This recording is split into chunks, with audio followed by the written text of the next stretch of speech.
윤석열 전 대통령이 파면되고 딱 일주일이 지났습니다. 정치권은 빠르게 대선 전국으로 흘러가고 있는데요. 개헌이 화두로 떠오르고 있기도 하죠. 요즘 전국 이분은 어떻게 보고 계신지 궁금합니다. 유인태 전 국회 사무총장입니다. 총장님 안녕하세요. 예, 안녕하세요. 일단 이거부터 좀 질문을 드려볼게요, 총장님. 윤석열 전 대통령 파면됐습니다. 뭐 직접적인 원인이야 이제 잘못된 12월 3일 비상계엄인 건데 어쨌든 사태가 이렇게까지 오게 된 근본적인 이유, 근본적인 윤석열 전 대통령의 실책 어디에 있다고 보십니까?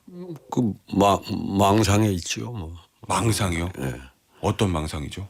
그 유튜버들이 그 주입시킨 망상에 빠져서 아니 계엄도 그런 거 아니에요. 그리고 예. 김용현이라고 하는 그 간신들을 그렇게 예. 그 믿었던 거 뭐 이런 게 저는 그걸 가져온 거 아닌가요? 그러면 예를 들면 일종의 레거시 미디어의 어떤 충고와 지적, 참모들의 조언 이런 거보다 유튜브에 사로잡혀 아니 있다가 그러니까 보지도 않는다며요. 옛날에 황교안이가 그러더니 황교안 전 대표도 유튜브에 사로잡혀 있었다. 그럼요. 아니 내가 저 사무총장 때 왜 단식할 때 예. 그 레거시 미디어 이거 다 필요 없고 예. 그구 유튜버들을 좀 출입을 시켜달라는 거예요. 그때 이제 국회가 한번 난입이 그때 그런 일이 있었죠. 그래서 예. 내가 유튜브라는 걸 누구는 하고 누구는 안 할 수가 없지 않냐. 그걸 어떻게 지금 이 와중에 예. 하냐 뭐 이랬더니 그래서 내가 방식을 그 사람들을 유튜버라고 하지 말고 너 원내대표실에 방문객으로 하는 거는 예. 그렇게 해서 들어오라고 그러는데 아이 대표가 거기만 찾는다는 거예요. 들어놓아서 단식하면서. 일종의 언론인으로 취급을 한다는 말씀이시군요. 아니 그러니까 예. 거기에 오히려 나가는 게 예. 어디 뭐 종편이나 여기 나가는 것보다 훨씬 위력이 크다고. 그러니까 그렇게 총선 망친 거 아니에요. 그런데 그거를 벗어나지 못하고 윤석열 전 대통령도 똑같이 했다. 지금 그렇다고 그거 내가 보진 않았고 이건 내가 겪은 거니까 그때 거기만 불러달라고. 예. 뭐 그러는 걸. 예, 알겠습니다. 자, 지금 일단 일주일 동안 오늘 퇴거를 한다고 하는데 파면된 이후에 관저에 있으면서 여러 사람을 만났더라고요. 나경원 의원에게는 뭐 대선 출마 권유했다는 거고 이철우 경북지사에게는 뭐 충성심이 중요하다 이랬다는 거고 윤상현 의원도 만나고 역사 강사 전환기 씨도 만났다는데 이 퇴임 이후에 대통령의 행보에 대해서는 어떻게 평가하고 계세요, 총장님? 아이고 참. 그 조용히 있는 게 답이죠. 답인데 예. 그럴 것 같지 않잖아요 지금. 총장님도 그렇게 보시나요? 자기 형사 재판도 있고 한데 예. 계속 어쨌든 정치적인 메시지를 내가지고 자기 세력이 있어야 내 혹시 형이 예. 좀 줄어들지 않을까. 또 아니면은 뭐 그 사면을 좀 당길 수 있을까. 아니면 지금 감옥에 가서 얼마를 있을지 모르는 예. 속에서 그 가만히 있으려고 그러겠어요. 그러면은 본인의 형사재판과 신분 보장 때문에 정치적 스크럼을 짜기 위해서 메시지를 계속 낸다. 나는 그렇게 봐요. 그 전략이 성공할 가능성이 있습니까? 성공하면 나라는 망하는 거죠. 그러면 실제적 가능성은 어떻게 보세요? 아니 감옥에 안 갈 수 있겠어요. 예. 뭐 세상 사람들이 다 본 건데 저런 사람이 감옥에 안 보내면 예. 감옥은 뭐하러 지어놨어요. 성공하면 나라가 망한다는 말씀은 아니 그러니까 저런 식의 극우 세력을 선동해가지고 그 압력에 의해서 뭐 그 재판이 뭐 좌지우지 된다든가 또는 뭐 정치적 어떤 사면이나 이런 게 한다 그러면 그 망한 나라지 그게 그 제대로 가는 나라예요. 그게. 이 사저의 가사도 윤석열 전 대통령의 그런 메시지 정치, 이른바 사저 정치 이런 것들은 계속이 될 거다 이렇게 전망하시나요, 총장님? 글쎄 그러니까 아까 말한 자기 신분과 여러 가지 앞날을 생각해서 그리고 아마 가서도 계속 그 망상을 주입시킨 유튜버만 볼 거 아니에요. 뭐 사람이 보던 것만 보니까. 뭐 그러지 않겠어요? 아니 그러면은 지금 국민의힘에서 조기 대선 경선이 이제 본격적으로 시작이 될 건데 그럼 그 총장님의 예측대로라면 윤석열 전 대통령이 그 경선판에 직간접적으로 개입해서 본인이 원하는 후보를 만들려는 그런 시도는 충분히 할 수 있겠네요. 그게 맥히지 그게 맥히겠어요 경선판에 지금 그거 하면 그 후보는 예. 그 민주당 좋은 일만 시키는 건데 예. 당에서도 반발을 할 거고 그러지 않을까요? 예. 근데 뭐 나경원 의원은 지금 밖에 나와서 대통령 이제 만났는데 뭐 대선 출마를 권유했다 이런 보도가 이어지고 있잖아요. 예. 아니 그러니까 그건 뭐 4명 안에도 못 들어갈 사람이 하는 소리 가지고 아, 그래요? 그 4명 안에라도 한번 들어가 볼까 해서 하는 소리겠죠. 일종의 윤심 마케팅을 하고 있으나 성공을 하지 못할 것이다 이런 말씀이시군요. 예. 아니 일각에서는 국민의힘에 그런 주문들을 하잖아요. 윤석열 전 대통령과 철저하게 좀 거리를 둬야 대선에서도 해볼 만하니 뭐 자진 탈당 권유, 뭐 출당 이런 얘기들 나오고 있는데 일단 지도부는 출당엔 거리를 둔 상태거든요. 국민의힘이 윤 전 대통령하고 거리두기에 성공할 수 있다고 보십니까? 아니면 계속 좀 뭔가 끌려다닐 거라고 보십니까? 그래서 거리두기를 해야 된다는 걸 자기들도 알 텐데 예. 이게 아주 일부 그 극렬 지지층 말고도 예. 당원들이 지금 이 양당의 다 문제가 예. 이 워낙 그 가스라이팅이 그 극렬 지지층에 그 아까 말한 예. 그 윤석열 전 대통령이 예. 그렇게 망상을 불어넣었다고 하는 유튜브 그걸 당원들도 그렇게 본다는 거예요. 그러니까 이 세상이 바뀌어서 예. 그 영향력이 예. 뭐 전통 뭐 미디어나 이 영향보다 훨씬 크니까 당원들한테는 당원들에게는요. 예. 그러니까 그렇게 그 거리 두는 게 좀 어려움이 있는 모양이더라고요. 그래서 그 강성 당원들 때문에 국민의힘도 그러니까 강성 당원들이 원래 있는데 예. 나머지들도 대부분 지금 그렇게 이제 변해간다는 거죠. 그런 극우 유튜버에. 예. 그럼 거기 끌려다닐 수밖에 없으면 결국 국민의힘도 강성 유튜버나 대통령과 거리두기는 실패할 수밖에 없다. 이런 구조로 흘러간다는. 그럴지 모르죠. 그건 뭐 내가 그쪽 사정은 또 잘 모르니까. 예, 알겠습니다. 한덕수 권한대행 잘 아시죠? 잘 알죠. 예. 오래된 사이시라고 제가 들었는데. 뭐 중고등학교 다 동기니까요. 예. 이 대왕론 나오고 차출론 나오잖아요. 예. 그 상황을 어떻게 보고 계십니까? 지금 대통령 탄핵 사태에서 대통령 권한대행에게 출마를 권유하고 있는 이 상황들. 근데 그거 저기 자기 지금 나와 있는 후보들 제살 깎아먹기 아닌가 그 추대론을 주장하는 의원들이 예. 그거는 뭐 세상에 소문 안 나게 한번 그 예. 의중을 타진해 보고 아니면 이렇게 올라오지를 말았어야죠. 그런 요구 자체가. 아, 밖으로 드러내면 안 된다는 말씀이시군요. 글쎄 드러나지 않게 뭐 한번 해보고 할 일이지. 저러다 안 하면은 지금 나와 있는 후보들이 다 조그매지잖아요. 아, 지금 나와 있는 후보들이 못마땅해서 한덕수 총리를 데려올라 같은 느낌을 주니까. 그렇잖아요. 아니, 그러면 한덕수 권한대행 잘 아시는데 혹시 최근에 연락해 보셨습니까? 최근에는 안 했고 저 탄핵 전에 12월 달에 한번 봤죠. 아, 12월에요? 예. 저 재판관 3명 임명하라고 그랬더니 예. 글쎄 그 바보가 돼가지고 뭐 안 하더라고요. 그리고 어쨌든 탄핵이 됐다가 이제 돌아왔는데 어떻게 전망하세요? 평소에 잘 알고 계시니까 내가 아는 한덕수 총리라면 이 안 나올 출마론을 안 나올 거예요. 왜요?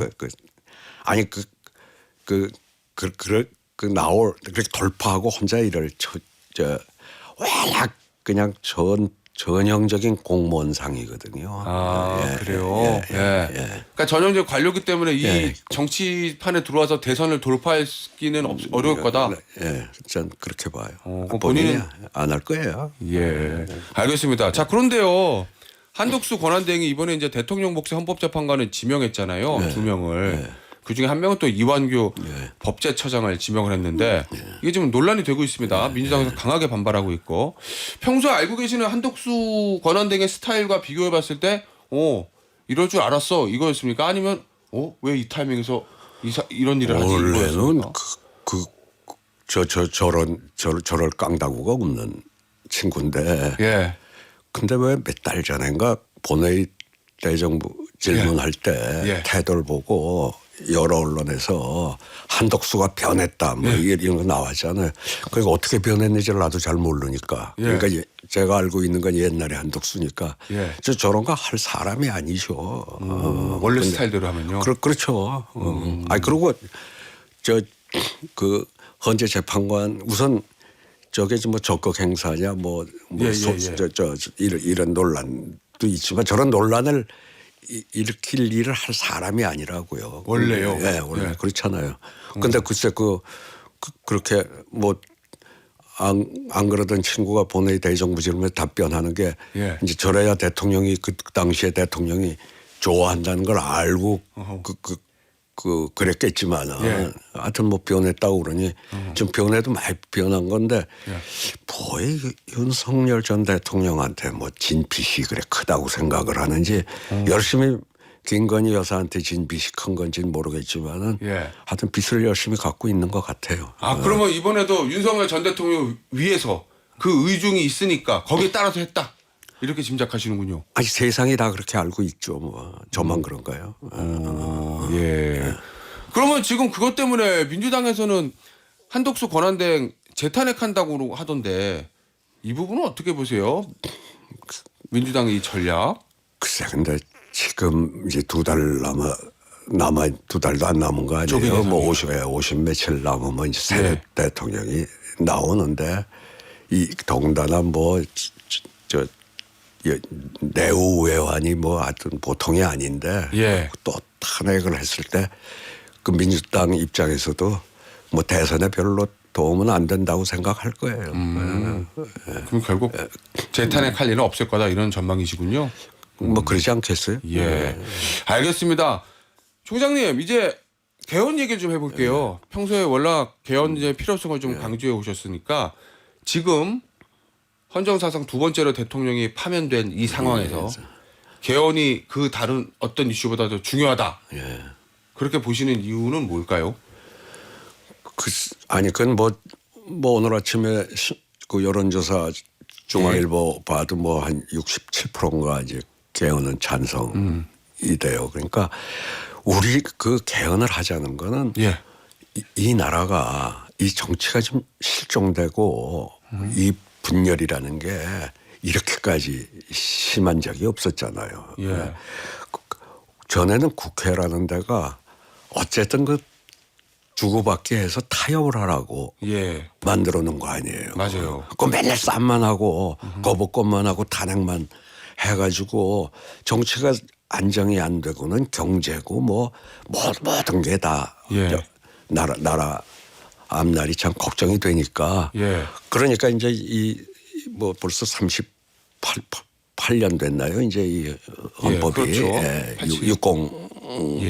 60이 그러니까 어쨌든 이 개헌을 통해서 그리고 사실은 개헌도 개헌이지만 이 양당제 많이 생존하는 이 소선거구 생태계 이거를 바꾸지 않고는 또 개헌만 해가지고는 저는 별로 효과가 없다고 봐요.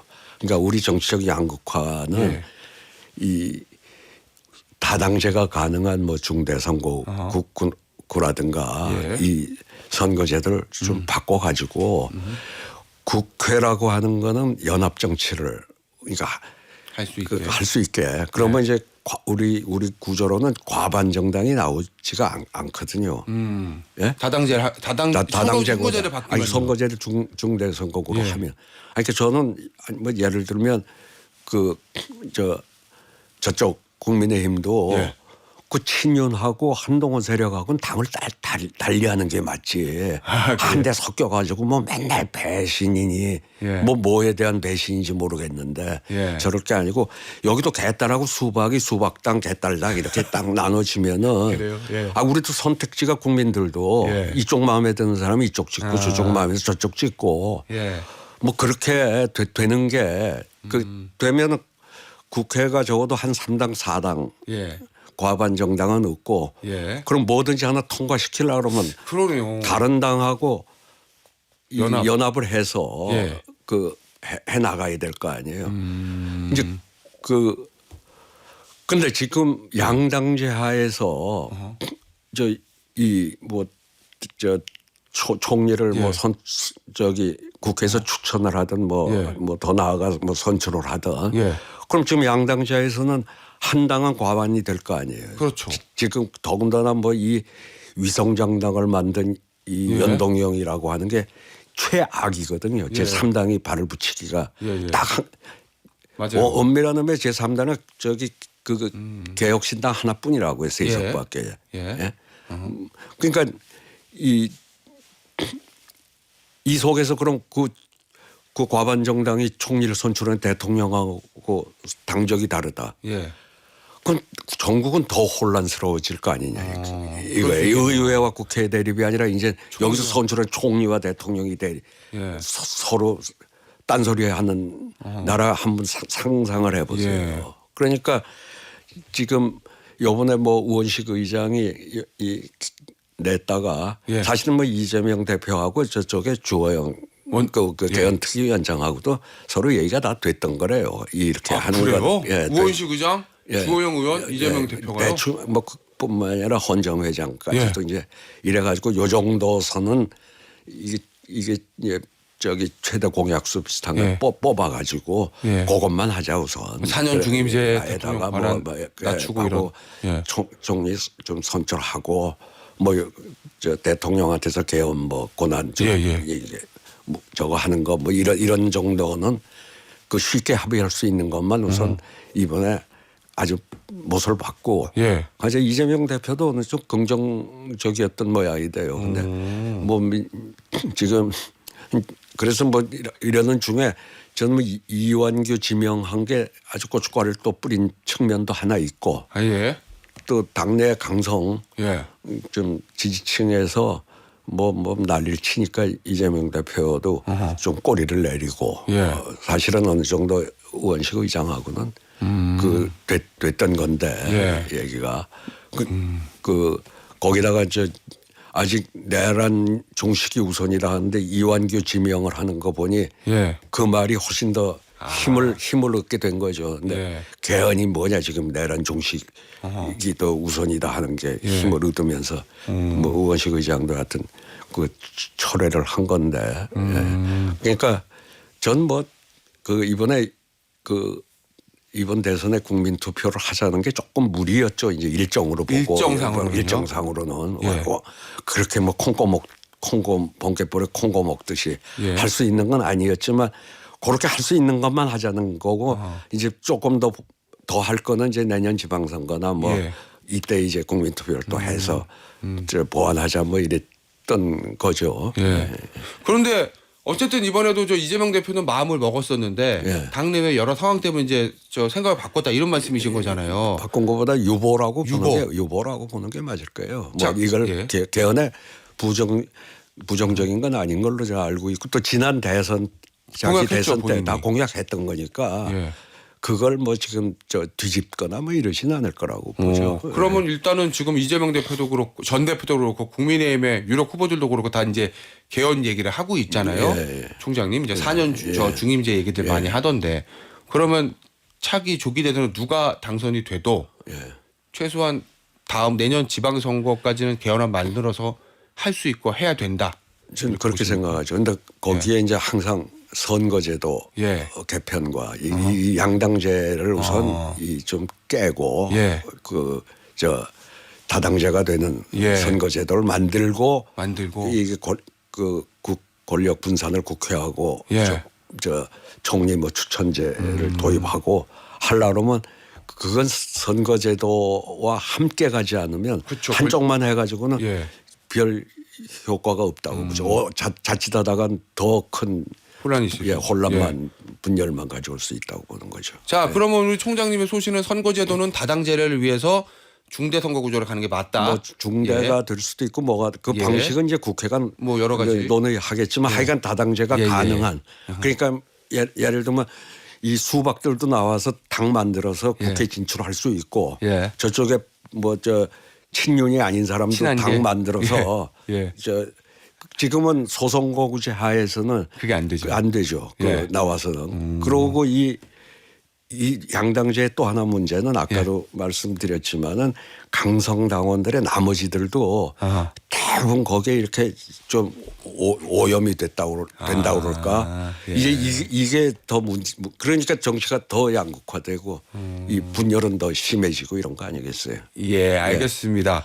자, 그리고 앞서 이제 그 총장님께서 말씀하신 개헌에 관련된 여론조사는요. 중앙일보가 한국갤럽에 의뢰해서 지난 8일에서 9일 전화면접 조사 방식으로 진행한 것이고요. 자세한 사항은 중앙선거 여론조사 심의위원회 홈페이지에 참조하시면 됩니다. 총장님, 민주당 얘기 좀 해볼게요. 현재 경선이 벌어질 건데 이재명 전 대표가 압도적인 1강이라고 이제 다들 평가를 하고 있지 않습니까? 김부겸 전 총리 불출마한다는 거고 박용진 전 의원도 불출마한다는 거고 이러면 해보나 마나하는 거 아니에요? 아니 뭐 둘이 출마했어도 해보나 마나니까 불출마한 거 아니겠어요? 아 그렇습니까? 뭐 무슨 뭐 경선이 별로. 예. 자 그러면 우리 저 민주당을 사랑하시는 유인태 사무총장 입장에서 뭐 별로 사랑하지도 않아요. 그래요?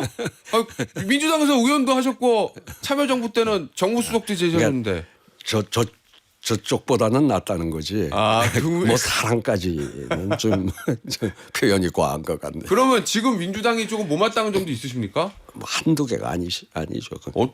또 뭐 그 얘기 오늘 여기서 별로 더 하고 싶진 않고. 그렇습니까? 알겠습니다. 자 그러면 지금 민주당이 또는 이재명 대표가 총장님이 사랑할 수 있는 마음에 드는 민주당이 돼서 이번에 대선에서 이기려면 뭐 하나 해야 된다 조언해 주시는 뭐 있을까요? 아까 말한 선거제도를 다당제가 되도록 이 기득권 정당이니까 지금 180석이 거기가 이 결단하기가 굉장히 어려울 거고 의원들이 어떨지 모르겠어요. 의원들의 동의 없이는 뭐 아마 대통령이 돼도 대통령 마음대로 할 수 있는 건 아니니까. 하여튼 그거를 해서 그러니까 말하자면 새 정부 하에서는 그 비전이라는 게 딴 게 없어요. 국민을 통합시키는 거. 어떻게 하면 지금의 그래서 정치를 좀 안정시키는 거. 그게 최고의 공약이고 비전이라고 봐야죠. 그러려면은 180석 가지고 있는 민주당 의원들이 좀 기득권을 내려놔야 될 수 있다. 내려놓고 다당제가 되는 선거제도로 가서 그 다음에 이제 그 분권형 개헌으로 가서 이 좀 정치가 독일 같은 경우 뭐 어제도 또 대연정 서로 합의를 했잖아요. 제일 세계에서 저기 부러운 나라가 정치로 봐서는 독일 아니에요. 알겠습니다.